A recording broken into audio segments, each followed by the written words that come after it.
মানুষের জীবন যেন এক দীর্ঘ দৌড়। টাকা, সাফল্য, সম্মান, বিলাসিতা আর আনন্দের পেছনে ছুটে চলা। কিন্তু এই দৌড়ের শেষে কি আছে? সত্যিকারের শান্তি নাকি এক অনন্ত ক্লান্তি? আল্লাহ তাআলা কোরআনে বলেছেন, দুনিয়ার জীবন তো কেবল খেলা ও আমোদ প্রমোদের জন্য, আর আখিরাতের জীবনই প্রকৃত জীবন, যদি তারা জানত। সূরা আনকবুত ৬৪। দুনিয়া আমাদের প্রলুব্ধ করে, চোখে ঝলকানি দেয়, কানে মিষ্টি শব্দ তোলে, কিন্তু অন্তরকে ফাঁকা করে ফেলে। দুনিয়ার মোহ কি? দুনিয়ার মোহ মানে এই ক্ষণস্থায়ী জীবনের সৌন্দর্য, বিলাসিতা আর আকর্ষণের পেছনে ছুটে চলা। এটি এমন এক নেশা যা মানুষকে আল্লাহর স্মরণ থেকে দূরে নিয়ে যায়। রাসূলুল্লাহ সাল্লাল্লাহু আলাইহি ওয়াসাল্লাম বলেছেন, দুনিয়া মিষ্টি ও মনোরম, আল্লাহ তোমাদের পরীক্ষা করবেন তোমরা এতে কেমন আচরণ করো। সহিহ মুসলিম। অর্থাৎ দুনিয়া কোনো শত্রু নয়, বরং একটি পরীক্ষা। এই পরীক্ষায় সফল হতে হলে আমাদের হৃদয়কে আল্লাহর দিকে ফিরিয়ে আনতে হবে। দুনিয়ার মোহ কিভাবে কাজ করে? ১. চোখের মোহ। আমরা যা দেখি তা আমাদের হৃদয়ে প্রভাব ফেলে। বিলাসবহুল জীবন, সুন্দর পোশাক, গাড়ি, ঘর, এগুলো আমাদের মনে আকর্ষণ তৈরি করে। ২. শ্রবণের মোহ। অসত্য, গান, গসিপ বা অপ্রয়োজনীয় বিনোদন, এগুলো আল্লাহর স্মরণ থেকে মনকে সরিয়ে দেয়। ৩. আকাঙ্ক্ষার মোহ। বেশি অর্জন করার ইচ্ছা মানুষকে তৃপ্তিহীন করে তোলে। তখন সে নামাজ, দোয়া, কোরআন ভুলে যায়। দুনিয়ার মোহের ফলাফল: যখন মানুষ দুনিয়ার মোহে ডুবে যায়, তখন তার হৃদয় অস্থির হয়ে যায়, তার ইবাদতে মন বসে না, সে গুনাহকে তুচ্ছ মনে করে আর ধীরে ধীরে আল্লাহ থেকে দূরে চলে যায়। কোরআনে আল্লাহ সতর্ক করেছেন, তোমাদের ধন সম্পদ ও সন্তান সন্ততি তোমাদেরকে আল্লাহর স্মরণ থেকে বিভ্রান্ত না করে। সূরা মুনাফিকুন। আল্লাহর স্মরণ থেকে দূরে যাওয়া: যখন হৃদয় দুনিয়ার মোহে হারিয়ে যায়, তখন আল্লাহর ভালোবাসা হারিয়ে যায়। সেই হৃদয় গুনাহকে উপভোগ করে, কিন্তু নামাজে আনন্দ খুঁজে পায় না। এটাই আত্মার রোগ, অর্থাৎ গাফিলাত, মানে উদাসীনতা। আল্লাহ বলেন, যে ব্যক্তি আমার স্মরণ থেকে বিমুখ থাকে, তার জন্য আমি সংকীর্ণ জীবন নির্ধারণ করি। সূরা তাহা ১২৪। কিভাবে হৃদয় ফেরানো যায়? আল্লাহর সৃষ্টি নিয়ে ভাবা। প্রতিদিন আকাশ, সূর্য, বাতাস, ফুল, এসবের দিকে তাকাও। এসবই আল্লাহর নিদর্শন, যা আমাদের হৃদয়কে জাগিয়ে দেয়। ২. কোরআন ও নামাজে মনোযোগ। কোরআন পাঠ করো, অর্থ বোঝার চেষ্টা করো। নামাজে শুধু পড়া নয়, অনুভব করার চেষ্টা করো যে তুমি আল্লাহর সামনে দাঁড়িয়ে আছো। ৩. দুনিয়ার অস্থায়িত্ব নিয়ে ভাবা। এই পৃথিবীর প্রতিটি জিনিস একদিন ধ্বংস হবে। তুমি যা ভালোবাসো, বাড়ি, গাড়ি, টাকা, সবই একদিন হারিয়ে যাবে। শুধু তোমার আমল থাকবে তোমার সঙ্গে। অন্তরের পরিবর্তন: যখন দুনিয়ার মোহ চিহ্নে ফেলবে, তখনই তোমার অন্তরে এক নতুন আলো জ্বলে উঠবে। তুমি বুঝবে, আমার হৃদয় দুনিয়ার জন্য নয়, আমার হৃদয় আল্লাহর জন্য। তখন নামাজে চোখে পানি আসবে, কোরআন শুনে মন কেঁদে উঠবে, আর গুনাহের কথা মনে পড়লে হৃদয় কেঁপে উঠবে। দুনিয়ার মোহ মায়ার মতো, দেখতে সুন্দর কিন্তু ভিতরে ফাঁকা। যে ব্যক্তি আল্লাহর দিকে ফিরে আসে, সে এই মায়া থেকে মুক্তি পায়। যে ব্যক্তি আল্লাহর দিকে ফিরে আসে, আল্লাহ তার বুকে শান্তি দান করেন। সূরা রা'দ ২৮। দুনিয়ার মোহ কখনো শেষ হবে না, কিন্তু যারা আল্লাহর প্রেমে ভরে যায়, তাদের হৃদয়ে দুনিয়ার মোহ জায়গা পায় না। হৃদয় হলো মানুষের আসল কেন্দ্র, যেখানে ভালোবাসা, ভয়, আশা ও ঈমান বাস করে। কিন্তু যখন এই হৃদয় দুনিয়ার ভালোবাসায় ভরে যায়, তখন ধীরে ধীরে আল্লাহর ভালোবাসা হারিয়ে যায়। রাসূলুল্লাহ সাল্লাল্লাহু আলাইহি ওয়াসাল্লাম বলেছেন, দেহে একটি অঙ্গ আছে, যদি তা ভালো থাকে, পুরো দেহ ভালো থাকে, আর যদি তা নষ্ট হয়, পুরো দেহ নষ্ট হয়। সেটি হলো হৃদয়। সহিহ বুখারী। হৃদয় যদি দুনিয়ার মোহে অসুস্থ হয়ে যায় তাহলে নামাজ, দোয়া, ইবাদত সব কিছুতেই উদাসীনতা চলে আসে। হৃদয়ের রোগ কি? হৃদয়ের রোগ মানে এমন এক মানসিক ও আত্মিক অবস্থা যেখানে মানুষ আল্লাহর কথা ভুলে যায় আর দুনিয়ার ভালোবাসায় ডুবে যায়। এটি কোনো শারীরিক অসুখ নয়, বরং এক আত্মিক অসুখ। আল্লাহ বলেন, তাদের হৃদয়ে রোগ আছে, আর আল্লাহ তাদের সেই রোগ আরও বাড়িয়ে দেন। সূরা বাকারা 10। হৃদয়ের রোগের লক্ষণ: 1. ইবাদতে অনীহা, নামাজি মন বসে না, দোয়া করতে ইচ্ছা হয় না। 2. দুনিয়ার প্রতি অতিরিক্ত আগ্রহ, টাকা, সম্মান, পোশাক বা খ্যাতি এইগুলোই হয়ে যায় জীবনের কেন্দ্র। 3. গুনাহকে তুচ্ছ ভাবা, ছোট পাপকে কিছুই না মনে করা, কিন্তু সেই ছোট পাপগুলোই হৃদয়কে মেরে ফেলে। 4. আল্লাহর ভয় হারিয়ে ফেলা, যে কাজ আল্লাহকে অসন্তুষ্ট করে তা করতে লজ্জা না পাওয়া। দুনিয়ার ভালোবাসা ও ঈমানের দুর্বলতা, যখন হৃদয়ে দুনিয়ার ভালোবাসা বাড়ে তখন ঈমান দুর্বল হয়ে যায়। যেমন যদি একটি পাত্রে পানি ও আগুন একসঙ্গে রাখতে চাও, পারবে কি? না। তেমনি দুনিয়ার অতিরিক্ত মোহ ও আল্লাহর ভালোবাসা একই হৃদয়ে একসঙ্গে থাকতে পারে না। আল্লাহ বলেন, আল্লাহ এক মানুষের বুকে দুইটি হৃদয় সৃষ্টি করেননি। সূরা আহজাব 4। অর্থাৎ যদি হৃদয়ে দুনিয়া থাকে, সেখানে আখিরাতের চিন্তা থাকে না। কেন দুনিয়ার ভালোবাসা বিপজ্জনক? দুনিয়ার ভালোবাসা প্রথমে ক্ষণিকের সুখ দেয়, কিন্তু পরে সেটি অস্থিরতা, হিংসা, প্রতিযোগিতা ও হতাশায় রূপ নেয়। মানুষ ভাবে আরও টাকা হলে সুখী হব, আরও খ্যাতি পেলে শান্তি পাব, কিন্তু আসলে যত বেশি দুনিয়া পায় ততই হৃদয় খালি হতে থাকে। রাসূলুল্লাহ সাল্লাল্লাহু আলাইহি ওয়াসাল্লাম বলেছেন, যে ব্যক্তি দুনিয়াকে ভালোবাসে তার হৃদয় থেকে আখিরাতের নূর চলে যায়। ইবনে মাজ্জাহ। হৃদয়ের চিকিৎসা: 1. তাওবা, অর্থাৎ আল্লাহর দিকে ফিরে আসা। প্রথম ধাপ হলো সত্যিকারের অনুশোচনা। নিজেকে বলো, আমি ভুল করেছি, কিন্তু এখন আমি আল্লাহর দিকে ফিরতে চাই। 2. কোরআনের সংস্পর্শ, প্রতিদিন কিছু সময় কোরআন পড়ো ও অর্থ বোঝার চেষ্টা করো। এটি হৃদয়কে পরিশুদ্ধ করে, আত্মাকে জাগিয়ে তোলে। হে মানবজাতি, তোমাদের কাছে এসেছে উপদেশ ও হৃদয়ের রোগের আরোগ্য। সূরা ইউনুস 57। 3. আল্লাহর স্মরণ বা জিকির। জিকির হৃদয়কে জীবিত রাখে। যত বেশি আল্লাহকে স্মরণ করবে, হৃদয় তত শান্ত হবে। নিশ্চয়ই আল্লাহর স্মরণেই হৃদয়ে শান্তি পায়। সূরা রাদ 28। 4. বিনয় ও কৃতজ্ঞতা, নিজেকে ছোট ভাবো আর আল্লাহর দানগুলোকে মূল্য দাও। কৃতজ্ঞতা হৃদয়কে কোমল করে আর ঈমানকে দৃঢ় করে। হৃদয়কে শক্ত রাখার উপায়: প্রতিদিন নিজেকে প্রশ্ন করো, আমি কার জন্য বেঁচে আছি? দুনিয়ার জন্যে না আখিরাতের জন্যে? দুনিয়ার অর্জনকে লক্ষ্য নয়, মাধ্যম বানাও। আল্লাহর জন্য কাজ করো, মানুষের প্রশংসার জন্য নয়। মৃত্যুর কথা বেশি ভাবো, এতে দুনিয়ার ভালোবাসা কমে যায়। রাসূলুল্লাহ সাল্লাল্লাহু আলাইহি ওয়াসাল্লাম বলেছেন, যে মৃত্যু বেশি স্মরণ করে তার হৃদয় কোমল হয় আর সে দুনিয়াকে তুচ্ছ মনে করে। ইবনে মাজ্জাহ। দুনিয়ার ভালোবাসা এক অদৃশ্য বিষ, যা ধীরে ধীরে হৃদয়কে মেরে ফেলে, কিন্তু তওবা, কোরআন, নামাজ ও জিকিরের মাধ্যমে হৃদয় আবার জীবিত হতে পারে। যে হৃদয় আল্লাহর দিকে ফিরে আসে, সে সত্যিকারের শান্তি ও শক্তি খুঁজে পায়। যে হৃদয় আল্লাহর দিকে ফিরে আসে, আল্লাহ তাকে নিজের প্রেমে ভরিয়ে দেন। সূরা বাকারা 222। রাতের নীরবতা, নিঃশব্দ এক পরিবেশ। একজন মানুষ হাঁটছে একা, চোখে অশ্রু, হৃদয়ে ভার। চারদিকে অন্ধকার, কিন্তু তার ঠোঁটে ধীরে ধীরে উচ্চারিত হচ্ছে আল্লাহ, আল্লাহ। হঠাৎ তার চোখে এক অদ্ভুত শান্তি নেমে আসে, যেন তার ভেতরের ঝড় থেমে গেছে। এই শান্তির নাম জিকির। জিকির মানে শুধু মুখে আল্লাহ বলা নয়, বরং হৃদয়ে আল্লাহকে অনুভব করা। জিকির মানে কি?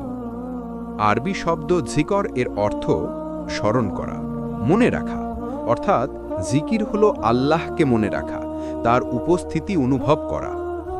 আল্লাহ নিজেই বলেন, স্মরণ করো আমায়, আমি তোমাদের স্মরণ করব। সূরা বাকারা 152 আয়াত। এই আয়াতে আল্লাহ আমাদের এক অসাধারণ প্রতিশ্রুতি দিয়েছেন, তুমি যদি তাকে স্মরণ করো, তিনিও তোমাকে স্মরণ করবেন। একজন বান্দার জন্য এর চেয়ে বড় সম্মান আর কি হতে পারে? কেন হৃদয় নোংরা হয়ে যায়? হৃদয় নোংরা হয় তখনই যখন আল্লাহর স্মরণ হারিয়ে যায়, যখন জিকিরের জায়গায় চলে আসে দুনিয়ার চিন্তা, হিংসা, অহংকার ও লোভ। আল্লাহ বলেন, যে ব্যক্তি আমার স্মরণ থেকে বিমুখ থাকে আমি তার জন্য নিরানন্দ জীবন নির্ধারণ করি। সূরা তাহা 124 আয়াত। যে মানুষ আল্লাহকে ভুলে যায় তার জীবনে থাকে না প্রশান্তি, থাকে শুধু দুশ্চিন্তা, ভয় ও একাকিত্ব। জিকিরের শক্তি। জিকির এমন এক আলো যা অন্ধকার হৃদয়কেও আলোকিত করে তোলে। রাসূলুল্লাহ সাল্লাল্লাহু আলাইহি ওয়াসাল্লাম বলেছেন, যে ব্যক্তি তার রবকে স্মরণ করে এবং যে করে না, তাদের উদাহরণ জীবিত ও মৃত ব্যক্তির মতো। সহিহ বুখারী। অর্থাৎ জিকিরহীন মানুষ চলাফেরা করলেও তার ভেতর মুড়িতের মতো অন্ধকার, আর যে জিকির করে তার ভেতর জীবনের আলো প্রবাহিত হয়। জিকিরের ধরন। 1. জবান দিয়ে জিকির। সুবহানাল্লাহ, আলহামদুলিল্লাহ, আল্লাহু আকবার, লা ইলাহা ইল্লাল্লাহ। এই শব্দগুলো শুধু উচ্চারণ নয়, এগুলো হচ্ছে আল্লাহর মহিমা, প্রশংসা ও তাওহীদের ঘোষণা। 2. হৃদয় দিয়ে জিকির। জিকিরের আসল সৌন্দর্য এখানে, যখন তুমি কেবল মুখে নয় হৃদয়ে অনুভব করো, আল্লাহ আমার সাথে আছেন, আমি একা নই। 3. কর্ম দিয়ে জিকির। নামাজ পড়া, কোরআন তেলাওয়াত করা, অন্যকে সাহায্য করা, এগুলো এক জিকিরের অংশ। কারণ প্রতিটি আমল যদি আল্লাহর সন্তুষ্টির উদ্দেশ্যে হয় তবে সেটাই এক প্রকার জিকির। জিকিরের উপকারিতা। 1. হৃদয় প্রশান্তি। নিশ্চয়ই আল্লাহর স্মরণেই হৃদয় প্রশান্তি পায়। সূরা রাদ ৮৮তম আয়াত। যত বেশি জিকির করবে তত বেশি তোমার হৃদয় শান্ত হবে, যেন রুক্ষ মরুভূমিতে বৃষ্টির ফোঁটা পড়েছে। 2. গুনাহ মাফ হয়। রাসূলুল্লাহ সাল্লাল্লাহু আলাইহি ওয়াসাল্লাম বলেছেন যে সুবহানাল্লাহি ওয়া বিহামদিহি 100 বার বলবে, তার গুনাহগুলো ক্ষমা করা হবে, যদিও তা সমুদ্রের ফেনার সমান হয়। সহিহ বুখারী। 3. ফেরেশতারা ঘিরে ফেলে। রাসূলুল্লাহ সাল্লাল্লাহু আলাইহি ওয়াসাল্লাম বলেন, যে জায়গায় মানুষ একত্র হয়ে আল্লাহকে স্মরণ করে সেখানে ফেরেশতারা ঘিরে ফেলে, রহমত নেমে আসে আর আল্লাহ তাদেরকে স্মরণ করেন। সহিহ মুসলিম। জিকিরহীন জীবনের ফল।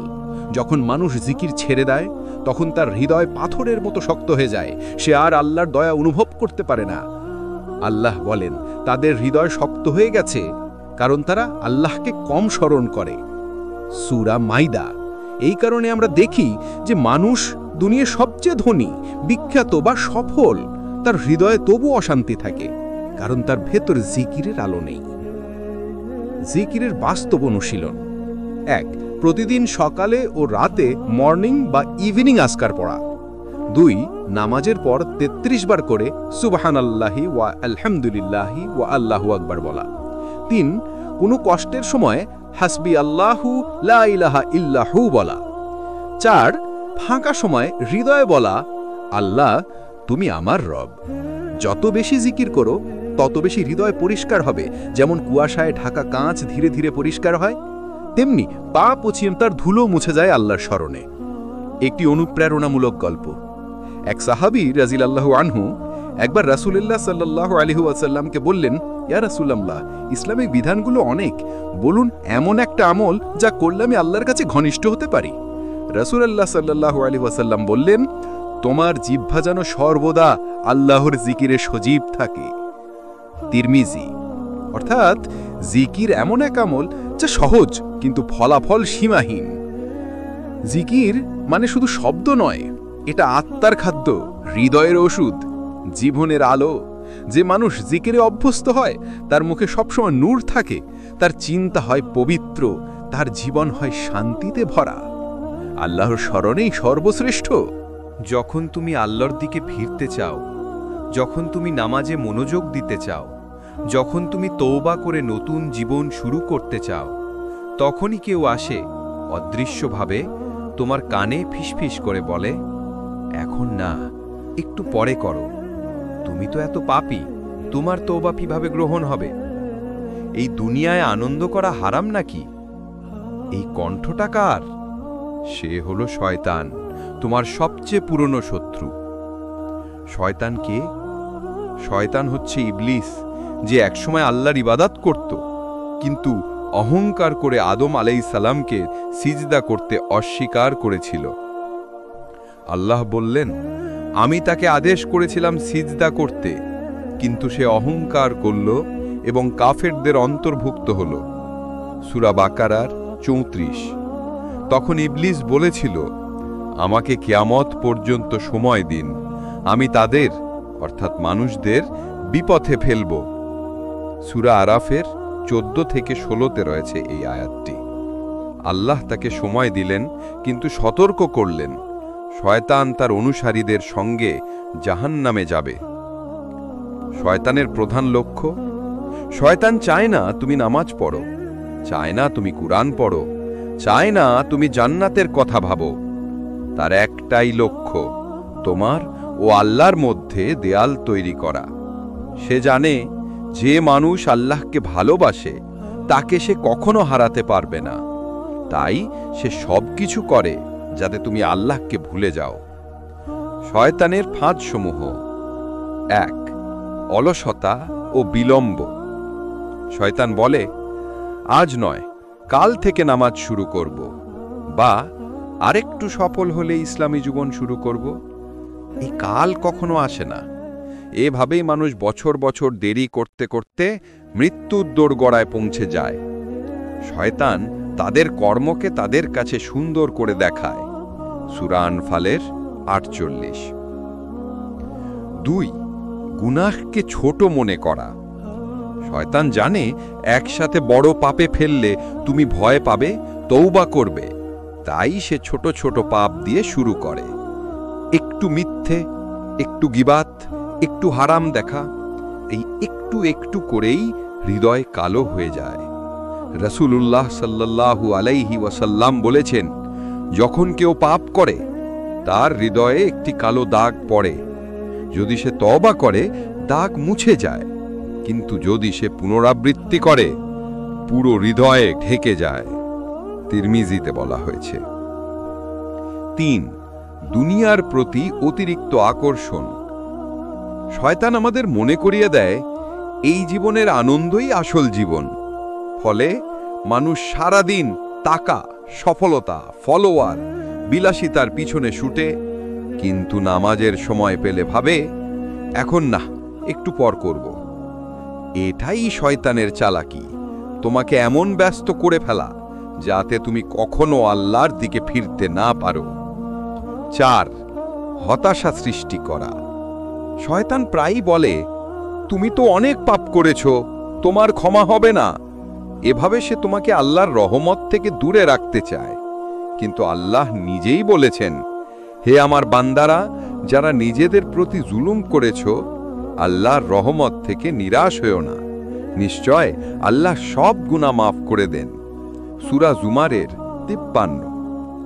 যে ব্যক্তি তওবা করে আল্লাহ তাকে ভালোবাসেন, তাহলে হতাশা কিসের? 5. পাপকে স্বাভাবিক করা। আজকের সমাজে আমরা দেখি গান, মুভি, অশ্লীলতা, গীবাত সব নরমাল হয়ে গেছে। এটা শয়তানের সবচেয়ে বড় সফলতা। সে চায় যেন পাপ সংস্কৃতির অংশ হয়ে যায়, যাতে মানুষ বুঝতেই না পারে যে সে হারাম করছে। শয়তানের কৌশল: শয়তান সরাসরি এসে তোমাকে বলে না যে আল্লাহকে অবাধ্য হও। সে আসে চিন্তার আকারে, ইচ্ছার আকারে, যুক্তির আকারে। যেমন, আল্লাহ তো ক্ষমাশীল, মাঝে মাঝে গুনাহ করলেও হবে, বা সবাই তো করছে, আমি করলে দোষ কি, বা জীবনটা একটাই, একটু উপভোগ করা যাক। এই চিন্তাগুলোই হচ্ছে শয়তানের হুইসপার।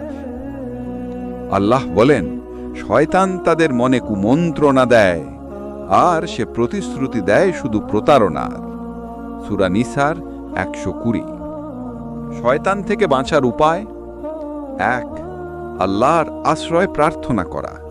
যখনই খারাপ চিন্তা আসে, বলো, আউযু বিল্লাহি মিনাশ শাইতানির রাজিম। এটা শুধু মুখের কথা নয়, বরং আল্লাহর কাছে এক প্রার্থনা যে, হে আল্লাহ, আমাকে রক্ষা করুন। 2. নিয়মিত নামাজ ও কুরআন পাঠ। নামাজ শয়তানকে দুর্বল করে দেয়, আর কুরআন তার ফাঁদ ভেঙে দেয়। নিশ্চয় নামাজ অশ্লীলতা ও মন্দ কাজ থেকে বিরত রাখে। সূরা আনকাবুতের ৪৫। ৩. জিকিরে অভ্যস্ত হওয়া। জিকির হলো এক ঢাল যা শয়তানের তীর থেকে তোমাকে রক্ষা করে। রাসূলুল্লাহ সাল্লাল্লাহু আলাইহি ওয়াসাল্লাম বলেছেন, যে ব্যক্তি সকালে ও বিকালে বিসমিল্লাহিল্লাযী লা ইয়াদুররু ৩ বার পাঠ করে, তার ক্ষতি করতে পারবে না শয়তান। আবু দাউদে বলা হয়েছে। ৪. সৎ বন্ধু নির্বাচন করা।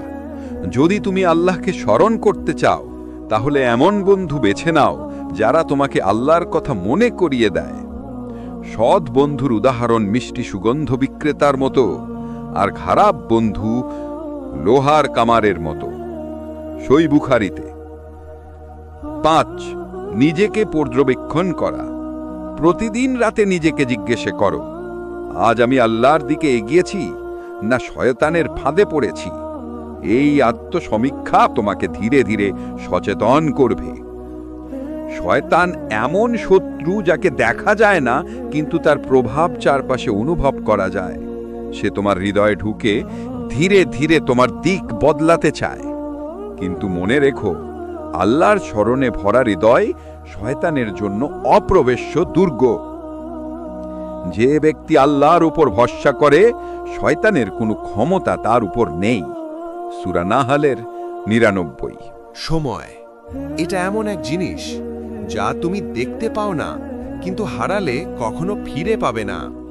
তুমি টাকা হারালে আবার উপার্জন করতে পারো, স্বাস্থ্য হারালে ধীরে ধীরে ফিরে পেতে পারো, কিন্তু সময় হারালে তুমি কিছুই করতে পারবে না। তবুও মানুষ সবচেয়ে বেশি অপচয় করে সময়কেই। আল্লাহ তাআলা এই সময়ের কসম খেয়েছেন, কারণ সময় হলো জীবনের আসল সম্পদ। ওয়াল আসর অর্থাৎ সময়ের কসম, নিশ্চয়ই মানুষ ক্ষতির মধ্যে আছে। সূরা আল আসর ১ থেকে ২ নম্বর আয়াত। সময়ের কসমের অর্থ, আল্লাহ কখনো তুচ্ছ কিছুর কসম করেন না। তিনি সূর্যের, চাঁদের, ফজরের, রাতের, এমনকি সময়েরও কসম করেছেন, যাতে আমরা বুঝি সময়ের মূল্য কতটা অপরিসীম। সূরা আল আসর কুরআনের সবচেয়ে ছোট সূরাগুলোর একটি, কিন্তু এর অর্থ সবচেয়ে গভীর। ইমাম শাফেঈ রাহিমাহুল্লাহ বলেছেন, যদি মানুষ এই সূরাটি গভীরভাবে বুঝত, তবে তাদের জন্য এটিই যথেষ্ট হতো। মানুষ ক্ষতির মধ্যে। কেন আল্লাহ বললেন মানুষ ক্ষতির মধ্যে? কারণ প্রতিদিন প্রতিটি মুহূর্তে আমাদের জীবন কমে যাচ্ছে। আমরা সময় হারাচ্ছি, কিন্তু বুঝতে পারছি না। তুমি আজ যে বয়সে আছো, কাল তুমি আর এই বয়সে থাকবে না। তোমার প্রতিটি নিঃশ্বাস তোমাকে মৃত্যুর দিকে নিয়ে যাচ্ছে। তবু আমরা ভাবি সময় অনেক আছে, কিন্তু আল্লাহ বলেন না, সময়ের কসম, মানুষ সত্যিই ক্ষতির মধ্যে আছে। সময় অপচয়ের বাস্তব চিত্র। একজন মানুষ সকালে ঘুম থেকে উঠে মোবাইল চেক করে, দেখে সোশ্যাল মিডিয়ায় কে কি পোস্ট করেছে। একটু রিলস দেখতে গিয়ে ২ ঘন্টা কেটে যায়। তারপর তাড়াহুড়ো করে কাজে যায়, নামাজ পড়ে না, রাতে ফিরে ক্লান্ত হয়ে আবার মোবাইলে ঢুকে যায়। এভাবেই দিন যায়, সপ্তাহ যায়, বছর যায়। একদিন হঠাৎ সে বুঝে যে আমার জীবন শেষ হয়ে গেল, কিন্তু আমি কিছুই করিনি। এটাই হলো সময়ের ক্ষতি। সময়ের সঠিক ব্যবহারকারীর বৈশিষ্ট্য। আল্লাহ সূরা আল আসরে বললেন, মানুষ ক্ষতির মধ্যে, তবে কিছু ব্যতিক্রম আছে। তারা হলো যারা ঈমান এনেছে, যারা সৎ কাজ করেছে, যারা সত্যের দাওয়া দিয়েছে এবং সব কিছুতে ধৈর্য ধরেছে। তাদের জীবনে সফল। এরা সময়ের মূল্য জানে, কারণ তারা জানে প্রতিটি মুহূর্ত আখিরাতের জন্য বিনিয়োগ। সময় কেন এত মূল্যবান? ১. সময় হলো জীবন। তুমি যা, সেটা তোমার সময়ের যোগফল। সময় মানে জীবন। তুমি যত সময় নষ্ট করে ততটুকু জীবনই নষ্ট করছো। ইবনে কাইয়িম রাহিমাহুল্লাহ বলেছেন, সময় হলো তোমার জীবন। যতটা সময় তুমি আল্লাহের জন্য ব্যয় করো, ততটা জীবনই অর্থপূর্ণ। সময় হলো আমল করার সুযোগ। মৃত্যুর পর তুমি ইচ্ছা করলেও নামাজ পড়তে পারবে না, তাওবা করতে পারবে না, দান করতে পারবে না। আল্লাহ বলেন, যখন মৃত্যু তাদের কাছে আসবে তারা বলবে, হে আমার রব, আমাকে ফিরিয়ে দাও যাতে আমি সৎ কাজ করতে পারি। কিন্তু তখন বলা হবে, কখনোই না। সূরা মুমিনুন 99 নম্বর আয়াতে। সময় হলো সবচেয়ে বড় পরীক্ষা। সময় হলো আল্লাহর দেওয়া এক নিঃশব্দ পরীক্ষা। তিনি দেখেন তুমি সময়টা কাকে দিচ্ছ, দুনিয়ার কাজে নাকি আখিরাতের প্রস্তুতিতে। প্রতিদিন 24 ঘন্টায় তোমার ঈমান, মনোযোগ, ভালোবাসা কাকে দিচ্ছ তাই বলে দেয় তুমি কাকে ভালোবাসো, আল্লাহ না দুনিয়া। সময় অপচয়ের ভয়াবহ পরিণতি। যে ব্যক্তি সময়কে অবহেলা করে তার জীবনে আছে উদ্দেশ্যহীনতা, হতাশা, ঈমানের দুর্বলতা এবং আল্লাহ থেকে দূরত্ব। আল্লাহ বলেন, যারা নিজেদের সময় নষ্ট করে তারা একদিন বলবে, আফসোস, আমি তো ব্যস্তই ছিলাম দুনিয়ায়। সূরা ফাতির 37 নম্বর আয়াত। সময়কে সঠিকভাবে ব্যবহার করার উপায়: 1. ফজরের পরের সময়কে বরকতময় করো। রাসূলুল্লাহ সাল্লাল্লাহু আলাইহি সাল্লাম দোয়া করেছেন, হে আল্লাহ, আমার উম্মতের ফজরের সময়ে বরকত দান করুন। তিরমিজি। সকালের সময় মন ও হৃদয় পরিষ্কার থাকে। এই সময় কোরআন পড়া এবং পরিকল্পনা করার সর্বোত্তম সময়। 2. দিনের কাজের তালিকা বানাও। সময় হারিয়ে যায় তখনই যখন এর কোনো পরিকল্পনা থাকে না। দিনের শুরুতে ঠিক করো, আজ আমি কি করব আল্লাহর সন্তুষ্টির জন্য। 3. সোশ্যাল মিডিয়া এবং গেমের সময় সীমিত করো। দুনিয়ার সবচেয়ে বড় চোর হলো তোমার মনোযোগ চুরি করার জিনিসগুলো। তোমার হৃদয় এবং সময়কে বাঁচাও। 4. নামাজ ও জিকিরের সময় নির্ধারণ করো। প্রতিদিন নির্দিষ্ট সময়ে নামাজ, জিকির, দোয়া এগুলো তোমার জীবনের ছন্দ ঠিক করে দিবে। 5. সময় নিয়ে আত্মসমালোচনা করো। প্রতিদিন রাতে ভাবো, আজ আমি কত সময় আল্লাহর পথে কাটালাম আর কত সময় নষ্ট করলাম। এই আত্মজিজ্ঞাসা তোমাকে আল্লাহের নিকটে নিয়ে যাবে। সময় হলো সেই ডান যা একবার হারালে আর কখনো ফিরে আসে না। আল্লাহ সময়ের কসম খেয়েছেন, কারণ সময়ের মধ্যেই লুকিয়ে আছে জান্নাতের সুযোগ, আর সময় নষ্ট করলেই হারাতে হয় সেই সুযোগ। তাই এখনই শুরু করো একটি আল্লাহমুখী জীবন, যেখানে প্রতিটি মিনিট হবে ইবাদতের গন্ধে ভরা। সময় হলো তোমার জীবন, এটি চলে যাচ্ছে আর একদিন তোমার নামটাই থাকবে শুধু। আজকের মানুষ দৌড়াচ্ছে, কিন্তু কোথায় যাচ্ছে? দিন রাত ঘাম ঝরিয়ে ক্লান্ত হয়ে কেউ দৌড়াচ্ছে টাকার পেছনে, কেউ দৌড়াচ্ছে খ্যাতির পেছনে, আর কেউ নিজের স্বপ্নের পেছনে। কিন্তু যখন একটু থামে, নিঃশ্বাস নেয়, তখন ভেতরে এক অদ্ভুত শূন্যতা অনুভব করে, যা পূরণ হয় না টাকা দিয়ে, খ্যাতি দিয়ে বা কোনো অর্জন দিয়ে। এই শূন্যতার নাম আল্লাহ থেকে দূরত্ব। দুনিয়ার সম্পদের ফাঁদ। আল্লাহ বলেছেন, তোমাদের ধন সম্পদ ও সন্তানরা কেবল এক পরীক্ষা। দুনিয়ার অর্থ, বিলাসিতা, মর্যাদা এসব আল্লাহর দেওয়া নেমত, কিন্তু একসাথে পরীক্ষা। তুমি যতই অর্জন করো ততই তোমার মনে নতুন চাহিদা জন্মায়। একটা গাড়ি কিনলে আর একটা চাও, একটা বাড়ি পেলে বড় বাড়ি চাও, একটা পদ পেলেও মনে হয় আরও উপরে যেতে হবে। এটাই দুনিয়ার ফিতনা, যা কখনো তৃপ্ত করে না। দুনিয়ার আকর্ষণের মায়া। রাসূলুল্লাহ সাল্লাল্লাহু আলাইহি ওয়াসাল্লাম বলেছেন, দুনিয়া সবুজ এবং সুন্দর। আল্লাহ তোমাদের এতে খলিফা করেছেন এবং দেখবেন তোমরা কিভাবে আচরণ করো। দুনিয়া দেখতে সুন্দর, তবে সেটার সৌন্দর্য অনেকটা মরীচিকার মতো। যতই কাছে যাও ততই দূরে সরে যায়। তুমি মনে করো এই জিনিসটা পেলে সুখী হবে, কিন্তু পেয়ে দেখো না, মন শান্ত হচ্ছে না। তখন আবার আরেকটা জিনিসের পেছনে ছোট। এইভাবেই মানুষ সারা জীবন দৌড়ায়, কিন্তু পৌঁছাতে পারে না আন্তরিক শান্তির গন্তব্যে। দুনিয়া ভালোবাসার পরিণতি। আল্লাহ রসুল সাল্লাল্লাহু আলাইহি ওয়াসাল্লাম বলেছেন, যখন তোমরা দুনিয়াকে ভালোবাসবে এবং মৃত্যু অপছন্দ করবে, তখন আল্লাহ তোমাদের ওপর অপমান নাজিল করবেন। এই আবু দাউদের হাদিস। আজকের মুসলমানদের অবস্থা তাই নয় কি? আমরা দুনিয়াকে এত ভালোবাসি যে আখিরাতের কথা ভুলে যাই। আমরা নামাজ ছাড়ি শুধু কাজের ব্যস্ততার কারণে, কিন্তু সেই কাজের মূল উদ্দেশ্যও দুনিয়ার মোহ। আমরা চাই মানুষ আমাদের প্রশংসা করুক, কিন্তু আল্লাহ আমাদের নিয়ে সন্তুষ্ট কিনা তা ভাবি না। খ্যাতির পেছনে পাগলামি। খ্যাতি এক বিষাক্ত ফুলের মতো, দেখতে সুন্দর কিন্তু ঘ্রাণে বিষ আছে। একজন মানুষ চায় সবাই তাকে চিনুক, প্রশংসা করুক, তবে সে ভুলে যায় যে মানুষের প্রশংসা চিরস্থায়ী নয়। আজ তারা তালি দেয়, কাল তারা হাসাহাসি করে, কিন্তু আল্লাহর সন্তুষ্টি একবার পেলে তা কখনো মুছে যায় না। রাসূলুল্লাহ সাল্লাল্লাহু আলাইহি ওয়াসাল্লাম বলেছেন, যে ব্যক্তি লোক দেখানোর জন্য আমল করে, আল্লাহ তাকে লোক দেখানো মানুষের মধ্যে তুলে ধরবেন। খ্যাতির পিছনে যারা ছোটে তারা আল্লাহর দৃষ্টি হারায়, আর যারা আল্লাহর জন্য কাজ করে তাদের নাম আল্লাহ নিজেই উঁচু করে দেন।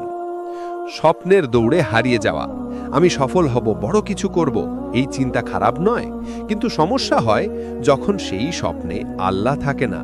তুমি হয়তো বড় ব্যবসায়ী হবে, কিন্তু সেই ব্যবসায় সুদ থাকবে। তুমি হয়তো ডাক্তার হবে, কিন্তু নামাজ পড়ার সময় থাকবে না। তুমি হয়তো ইউটিউবার হবে, কিন্তু তোমার কন্টেন্ট মানুষকে আল্লাহ থেকে দূরে নিয়ে যাচ্ছে। তখন সেই স্বপ্নই হয়ে যায় ধ্বংসের কারণ। দুনিয়া ও আখিরাতের ভারসাম্য। আল্লাহ বলেন, তুমি দুনিয়ার অংশ ভুলে যেও না, বরং আখেরাতের জন্য কাজ করো। সূরা কাসাসের ৭৭ নম্বর আয়াত। অর্থাৎ ইসলাম দুনিয়া থেকে মুখ ফিরিয়ে নিতে বলে না, বরং দুনিয়াকে আখেরাতের সোপান বানাতে বলে। তুমি কাজ করবে, ব্যবসা করবে, পড়াশোনা করবে, কিন্তু উদ্দেশ্য হবে আল্লাহর সন্তুষ্টি। যখন দুনিয়া হবে মাধ্যম আর আখেরাত হবে লক্ষ্য, তখনই জীবন পাবে ভারসাম্য। রাসূলুল্লাহ সাল্লাল্লাহু আলাইহি ওয়াসাল্লামের দৃষ্টিভঙ্গি। একদিন হযরত উমর রাদিয়াল্লাহু নবীজির ঘরে ঢুকলেন। দেখলেন নবীজির বিছানা খেজুর পাতার তৈরি, শরীরের দাগ পড়ে গেছে। উমর রাদিয়াল্লাহু কাঁদলেন, ইয়া রাসূলুল্লাহ, কিশোর ও কায়েসার বিলাসিতায় আছে, আর আপনি তো আল্লাহর রাসূল, অথচ এত কষ্টে। নবীজি বললেন, উমর, তারা দুনিয়াতে তাদের সুখ পেয়ে গেছে, আর আমরা আখিরাতে পাবো। এই একটি বাক্যই যথেষ্ট ছিল দুনিয়া ও আখিরাতের পার্থক্য বোঝার জন্য। দুনিয়ার ভিতরের শূন্যতার রহস্য। তুমি যতই দুনিয়া অর্জন করো, যদি আল্লাহকে না পাও, তাহলে সব কিছু পেয়েও তুমি অপূর্ণ থাকবে। এই শূন্যতা কোনো কিছুর মাধ্যমে পূর্ণ হয় না, না টাকা, না ভালোবাসা, না সফলতা। কারণ মানুষের হৃদয় সৃষ্টি হয়েছে আল্লাহর জিকিরের জন্য। আর আল্লাহ বলেন, জেনে রাখো, আল্লাহর জিকিরেই হৃদয়ের প্রশান্তি। আল্লাহর দিকে ফেরার উপায়: ১. প্রতিদিন কিছু সময় নির্ধারণ করো জিকিরের জন্য। ২. নামাজে মনোযোগ ফিরিয়ে আনো, যেন সেটা আল্লাহর সাথে সাক্ষাৎ। ৩. দুনিয়ার লক্ষ্যগুলোর মাঝে আখেরাতের উদ্দেশ্য যুক্ত করো। ৪. দান করো, কারণ দান দুনিয়ার মোহ ভাঙে। ৫. প্রতিদিন নিজের নাফসকে প্রশ্ন করো, আমি কাকে খুশি করতে কাজ করছি? দুনিয়া এক মায়া, যার ঝলকানি অন্ধ করে দেয় হৃদয়কে, কিন্তু যার হৃদয় আল্লাহ আছে, সে দুনিয়াকে দেখে বাস্তব আলোয়। এটা এক পথ, এক পরীক্ষা, এক সুযোগ। তুমি যদি এই দুনিয়াকে আখিরাতের সেতু বানাতে পারো, তাহলে দুনিয়াই তোমাকে জান্নাতের দরজায় পৌঁছে দেবে। দুনিয়া তাদের যারা আখিরাত ভুলে যায় না। মানুষের জীবনে এমন এক জিনিস আছে, যা যদি হারিয়ে যায়, তাহলে সে যত কিছুই পাক, কিছুতেই তৃপ্তি আসে না। সেটা হলো হৃদয়ের প্রশান্তি। তুমি হয়তো ধনী, জনপ্রিয়, সফল, কিন্তু যদি হৃদয় অস্থির থাকে, তাহলে জীবনের সব রং ফিকে হয়ে যায়। এই প্রশান্তি কোনো ওষুধে, কোনো গানে, কোনো অর্জনে পাওয়া যায় না। এই প্রশান্তি শুধু এক জায়গায় আছে, আল্লাহর স্মরণে। আল্লাহ বলেন, জেনে রাখো, নিশ্চয়ই আল্লাহর জিকিরেই হৃদয়ের প্রশান্তি। এই আয়াতে আল্লাহ আমাদের হৃদয়ের মানসিক ও আত্মিক অসুস্থতার চিকিৎসা জানিয়েছেন। তুমি যতই চেষ্টা করো দুনিয়ার কিছু দিয়ে শান্ত হতে, তা হবে না, কারণ তোমার আত্মা এসেছে আল্লাহর কাছ থেকে। তার প্রশান্তিও কেবল আল্লাহর দিকেই ফিরে গেলেই সম্ভব। মানুষ কেন অশান্ত? আজকের মানুষ যতই উন্নত হোক, তার ভেতরের অশান্তি ততই বাড়ছে। দুনিয়ার শব্দ, চাপ, স্ট্রেস, ভয় সব কিছু একসাথে আমাদের মনকে ভারী করে ফেলেছে।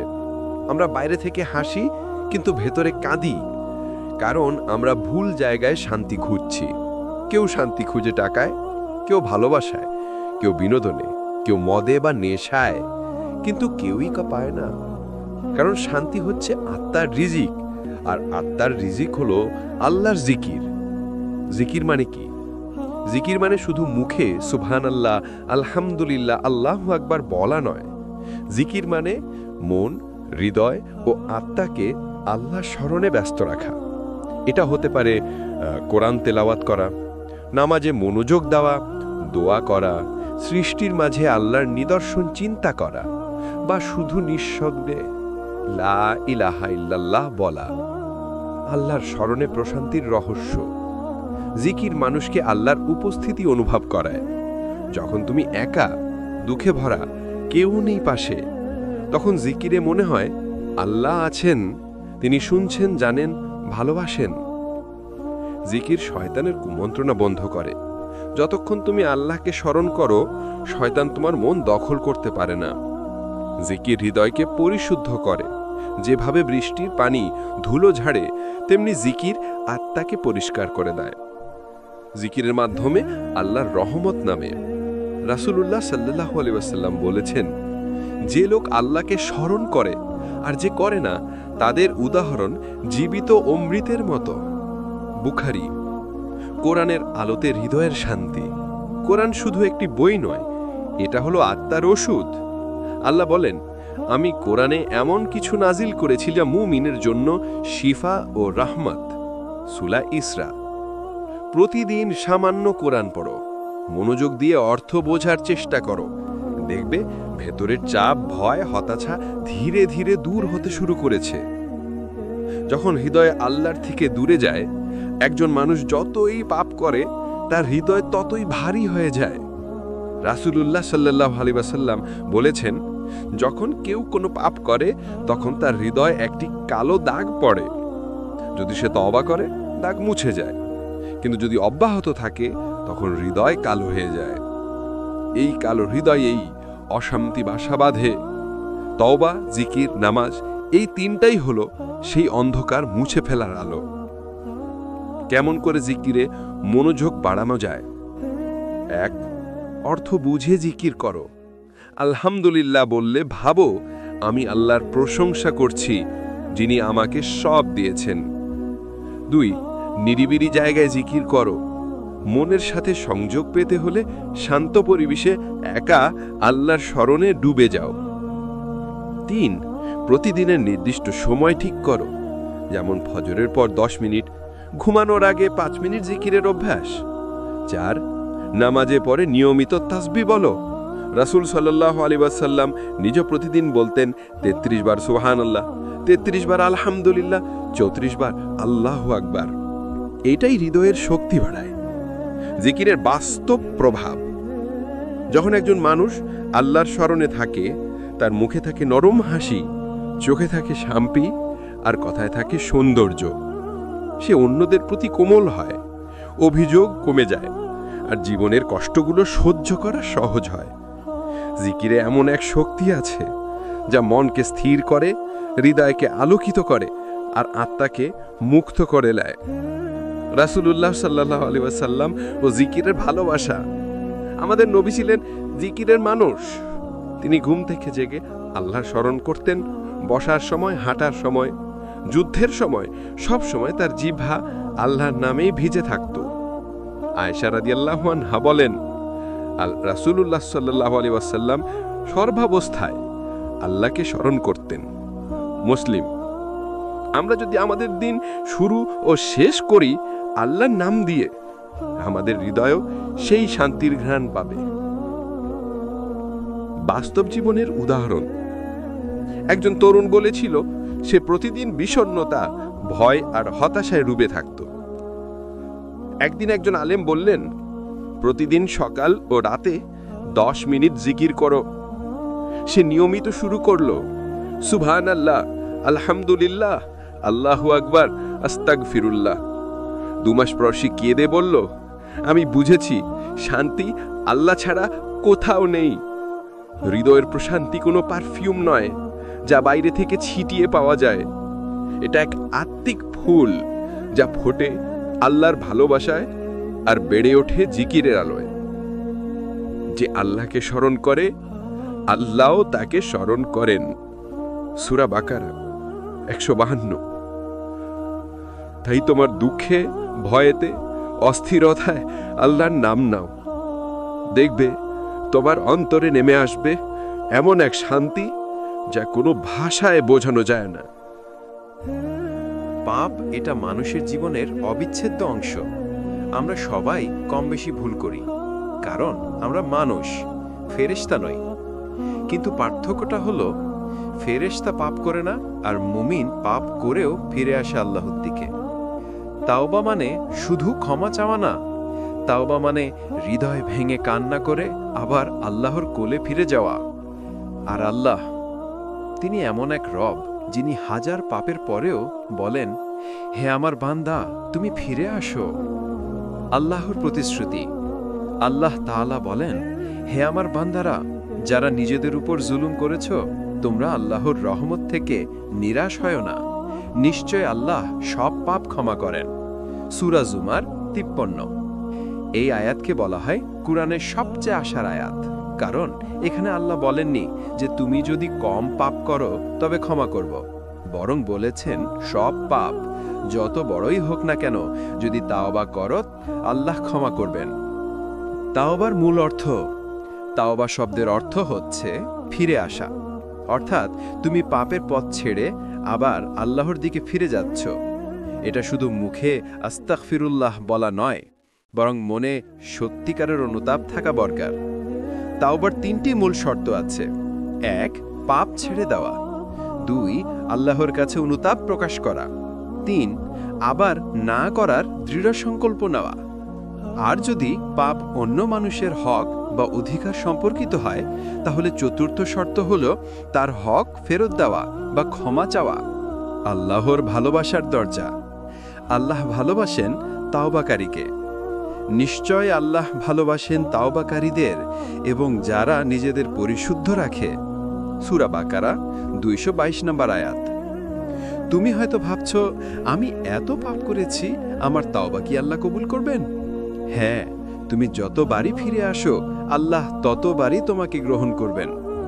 রাসূল সাল্লাল্লাহু আলাইহি ওয়াসাল্লাম বলেছেন, যে ব্যক্তি একবার তাওবা করে আবার পাপ করে, তারপর আবার তাওবা করে, আল্লাহ তাকে বারবার ক্ষমা করেন যতক্ষণ সে তাওবা করতে থাকে।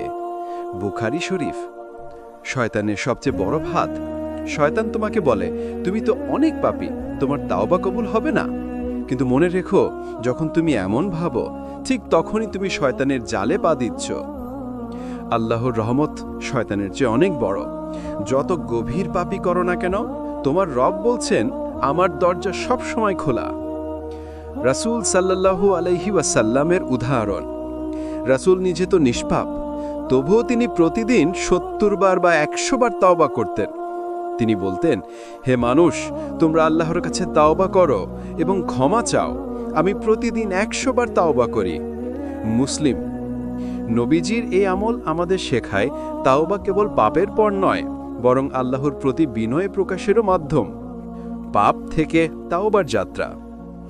একজন মানুষ যত গভীর পাপেই ডুবে থাকুক না কেন, একটি সত্যিকারের কান্না সবকিছু বদলে দিতে পারে। হাদিসে আছে, যে ব্যক্তি তাওবা করে সে এমন হয় যেন সে কখনো পাপই করেনি। ইবনে মাজাহ। অর্থাৎ আল্লাহ তোমার অতীত মুছে দেন যেন তুমি নতুন জন্ম পেয়েছ। তাওবার সময় কখন? আল্লাহর দরজা খোলা থাকে সব সময়, শুধু 2টার সময় বাদে। 1, মৃত্যুর সময়, যখন আত্মা গলায় এসে পড়ে। 2, যখন সূর্য পশ্চিম দিক থেকে উদিত হবে, কিয়ামতের পূর্ব লক্ষণ। তাই তাওবার জন্য কালকের অপেক্ষা করো না, কারণ কাল হয়তো আসবেই না। তাওবার পর নতুন জীবন। তাওবা শুধু অতীত মুছে দেয় না, বরং নতুন আলো জ্বালে ভবিষ্যতের পথে। আল্লাহ বলেন, যে তাওবা করে, ঈমান আনে এবং সৎ কাজ করে, আল্লাহ তার মন্দ কাজগুলোকে সৎ কাজে পরিণত করে দেন। সূরা ফুরকান 70 নম্বর আয়াত। অর্থাৎ তুমি শুধু ক্ষমাই পাও না, তোমার পুরনো পাপগুলো বদলে যায় সওয়াবে। সুবহানাল্লাহ! এমন ক্ষমাশীল রব কোথায় পাওয়া যাবে? তাওবার পর শয়তানের প্রতিশোধ। তুমি যখন তাওবা করো, তখন শয়তান পাগল হয়ে যায়। সে চেষ্টা করবে তোমাকে আবার পুরনো পাপে ফেরাতে। তুমি যেন না ভুলো, একবার পড়ে গেলে আবার উঠো, আবার ফিরে আসো। রাসূল সাল্লাল্লাহু আলাইহি ওয়াসাল্লাম বলেছেন, আল্লাহ সবচেয়ে বেশি খুশি হন সেই বান্দার তাওবায়, যেমন একজন পথিক খুশি হয়ে যখন মরুভূমিতে হারানো উট ফিরে পায়। বুখারী। তাওবার পর করণীয়: 1. পাপের পরিবেশ থেকে দূরে যাও। যদি তোমার কোনো বন্ধুমণ্ডল বা জায়গা পাপে জড়িয়ে রাখে তা ছেড়ে দাও। 2. সৎ আমলে মনোযোগ দাও। নামাজ, কোরআন, জিকির এগুলো তাওবাকে দৃঢ় করে। 3. নিজেকে ছোট ভাবো, কিন্তু আল্লাহর রহমত বড় ভাবো। 4. তাওবা ভেঙে গেলে হাল ছেড়ো না, আবার তাওবা করো, আল্লাহ ক্লান্ত হন না। তাওবার গল্প: এক ব্যক্তি নবীজির কাছে এসে বলল, ইয়া রাসূলুল্লাহ, আমি এক নারীকে চুমু খেয়েছি। সে অনুতপ্ত ছিল, কাঁদছিল। নবীজি নীরব রইলেন। তারপর আল্লাহর ওহী নাজিল হলো, নিশ্চয় নামাজ মন্দ কাজ ও অশ্লীলতা থেকে বিরত রাখে। সূরা আনকাবুত ৪৫ নম্বর আয়াত। নবীজি বললেন, তুমি উজু করো, সুন্দরভাবে নামাজ পড়ো, আল্লাহ তোমার পাপ ক্ষমা করে দেবেন। লোকটি খুশি হয়ে চলে গেল। এরপর নবীজি বললেন, এই শিক্ষা আমার উম্মতের সকলের জন্য, অর্থাৎ কেউ যদি সত্যিকার তাওবা করে আল্লাহ তাকে ক্ষমা করেন। তাওবার মানে ভেঙে পড়া না, বরং নতুন করে গড়ে ওঠা। তাওবা মানে আল্লাহর দরজায় কড়া নাড়া আর তার ভালোবাসায় ফিরে আসা। হে আমার বান্দা, তুমি যদি আকাশ পর্যন্ত পাপ নিয়ে আমার কাছে আসো আর ক্ষমা চাও, আমি সব মাফ করে দেব। হাদিস কুদসি, তিরমিজি। তাই আজই সিদ্ধান্ত নাও, তুমি আল্লাহর দিকে ফিরে আসবে। তোমার চোখের কান্না হবে জান্নাতের পথে আলো। জীবনের পথ কখনো সহজ হয় না, কখনো সুখ, কখনো দুঃখ, কখনো সাফল্য, কখনো ব্যর্থতা, কখনো মানুষ পাশে থাকে, কখনো একা। এই সময়গুলোতে মানুষ অনেকটাই দুর্বল হয়ে পড়ে, অস্থির হয়, হতাশ হয়, ভয় পায়।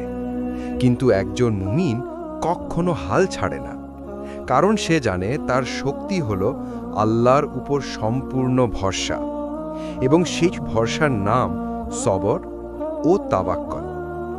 সবর অর্থ, সবর মানে ধৈর্য ধারণ করা, কঠিন সময়েও আল্লাহর সিদ্ধান্ত মানা। সবরের 4টি প্রধান দিক আছে। 1.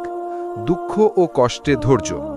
যখন সমস্যা আসে মানুষ হতাশ হয়, কিন্তু মুমিন জানে আল্লাহ সব কিছু দেখছেন। 2. পাপ ও অভ্যেসের প্রতি ধৈর্য। নফসের সাথে লড়াই করতে হয় প্রতিদিন, মুমিন হার মানে না, চেষ্টা চালিয়ে যায়। 3. সমাজ ও সম্পর্কের চাপ সহ্য করা। মানুষের সমালোচনা, অবজ্ঞা এবং বঞ্চনা সবকিছু সহ্য করার মানে সত্যিকারের ধৈর্য। 4. আল্লাহর ইরাদায় বিশ্বাস রাখা। যখন নিজের পরিকল্পনা কাজ না করে, মুমিন জানে আল্লাহর পরিকল্পনা সর্বোত্তম। এর তাওয়াক্কুলের অর্থ, তাওয়াক্কুল মানে সবকিছু আল্লাহর হাতে ছেড়ে দেওয়া, তবু তুমি চেষ্টা করো। রাসূলুল্লাহ সাল্লাল্লাহু আলাইহি ওয়াসাল্লাম বলেছেন, প্রত্যেক ব্যক্তি তার চেষ্টা অনুসারে, আল্লাহর ওপর ভরসা করা তার কাজ নয়। এটা তাফসিরে আছে। অর্থাৎ আমরা চেষ্টা করি, কিন্তু ফলাফল আল্লাহর হাতে। সবর ও তাওয়াক্কুলের সংযোগ। সবর ও তাওয়াক্কুল একে অপরের সাথেই সম্পর্কিত। যখন তুমি ধৈর্য ধরে আল্লাহর সিদ্ধান্ত মেনে চলো, তবে তাওয়াক্কুল স্বাভাবিকভাবেই জন্ম নেয়। আর যখন তুমি আল্লাহর ওপর বিশ্বাস রাখো, ধৈর্য শক্তিশালী হয়। এই দুইটি গুণই মুমিনকে কঠিন সময়ে অপ্রতিরোধ করে তোলে। কোরআনের দৃষ্টান্ত। আল্লাহ তাআলা বলেছেন, সত্যি যারা বলেন আমরা আল্লাহর ওপর ভরসা রাখি, তাদের জন্য আল্লাহ যথেষ্ট। আরেকটি আয়াতে আল্লাহ বলেন, ধৈর্য ধরো এবং ক্ষমাশীল হও, অবশ্যই আল্লাহ ধৈর্যশীলদের সঙ্গে আছেন। এটা সূরা আল আনফালের ৪৫তম আয়াতে আছে। মনে রেখো, আল্লাহ নিজেই বলছেন তিনি ধৈর্যশীলদের পাশে আছেন। রাসূলুল্লাহ সাল্লাল্লাহু আলাইহি ওয়াসাল্লামের উদাহরণ। রাসূলুল্লাহ সাল্লাল্লাহু আলাইহি ওয়াসাল্লামের জীবনে বহু চ্যালেঞ্জ ছিল।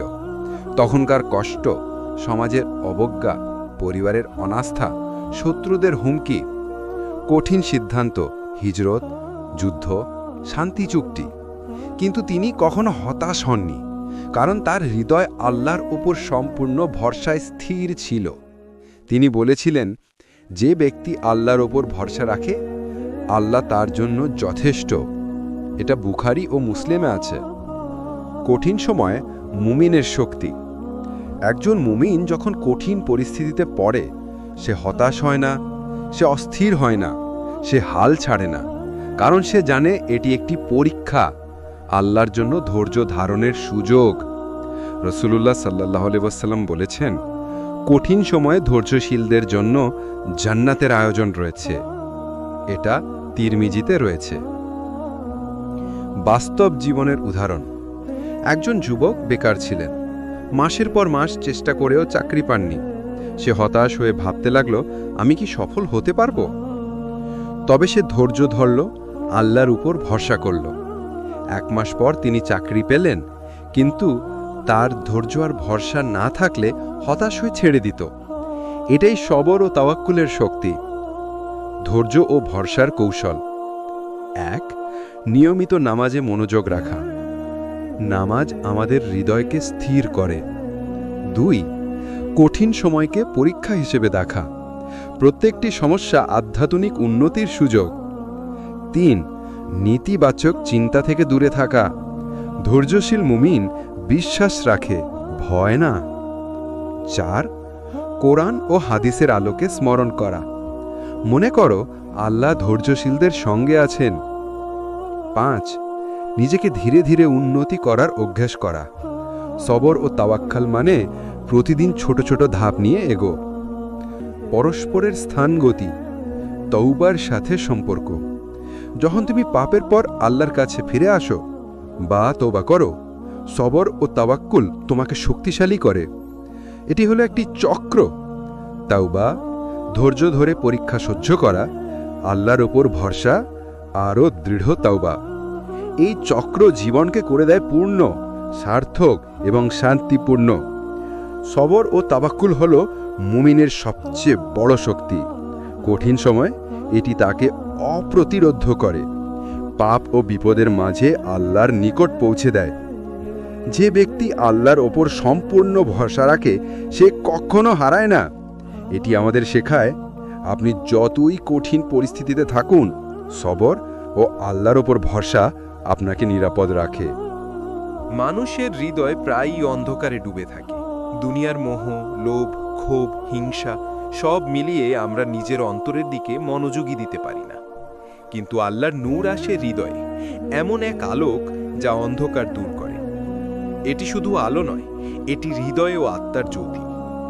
রাসূলুল্লাহ সাল্লাল্লাহু আলাইহি ওয়াসাল্লাম বলেছেন, যে আল্লাহর নূরকে পায় তার অন্তর অন্ধকারে ভরে না। তিরমিজি। আল্লাহর নূরের উৎস। আল্লাহর নূর কেবল কুরআনের মধ্যে নয়, এটি নামাজে, জিকিরে, তাওবায়, সৎ কাজের মধ্যে লুকিয়ে আছে। আল্লাহ আছেন, তার নূর মানুষের হৃদয়ে প্রবেশ করে। সূরা নূর। নূরের অর্থ এখানে কেবল আলো নয়, এটি সত্য, গাইডেন্স, শান্তি ও ঈমানের শক্তি। দুনিয়ার মোহ থেকে মুক্তির পথ। 1. নামাজে মনোযোগ। নামাজ হলো আল্লাহর নূরের প্রবাহ। যখন তুমি মন দিয়ে নামাজ পড়ো, হৃদয়ে আলোর জন্ম হয়। 2. কুরআন পাঠ ও চিন্তন। কুরআনের প্রতিটি আয়াত হৃদয়ে আলো দেয়। মনে করো তুমি কেবল শব্দ পড়ছো না, তুমি আল্লাহর নির্দেশ অনুযায়ী জীবন গড়ছ। 3. জিকির ও দুয়া। জিকির হৃদয়কে আলোকিত করে। দুঃখ, ভয়, অস্থিরতা সব কমে আসে। 4. সৎ কাজ ও দান। আল্লাহর পথে খরচ করলে হৃদয় পায় স্থিরতা ও আনন্দ। রাসূলুল্লাহ সাল্লাল্লাহু আলাইহি ওয়াসাল্লামের নূরের উদাহরণ। রাসূলুল্লাহ সাল্লাল্লাহু আলাইহি ওয়াসাল্লাম ছিলেন আলোর মানুষ। যেখানে যেতেন শান্তি ও আলো ছড়াতেন। তার হৃদয় আলোকিত ছিল এবং তিনি অন্যদেরও আলোকিত করতেন। হযরত উম্মে সালামা রাদিয়াল্লাহু আনহা বলেন, রাসূলুল্লাহ সাল্লাল্লাহু আলাইহি সাল্লামের মুখের আলোই আমাদের পথ দেখাতো। অর্থাৎ হৃদয় আলোকিত থাকলে তুমি নিজের জীবন এবং উন্নতির জীবনেও আলো ফেলতে পারো। আলোর গুণাবলী। 1. দুর্বলতা দূর করে। হৃদয়ে আলোর প্রস্তুতি ন্যূনতম আতঙ্ক ও অনিশ্চয়তা দূর করে। 2. সত্য ও ন্যায়কে দেখায়। যে আলোর মধ্যে তুমি চলছো, সে কখনো ভুল পথে নেয় না। 3. শান্তি ও স্থিরতা আনে। দুনিয়ার ব্যস্ততা, লোভ ও হতাশা হ্রাস পায়। 4. আল্লাহর প্রতি ভালোবাসা বৃদ্ধি করে। যখন হৃদয় আলোকিত হয়, আল্লাহর প্রতি ভালোবাসা স্বাভাবিকভাবেই জন্ম নেয়।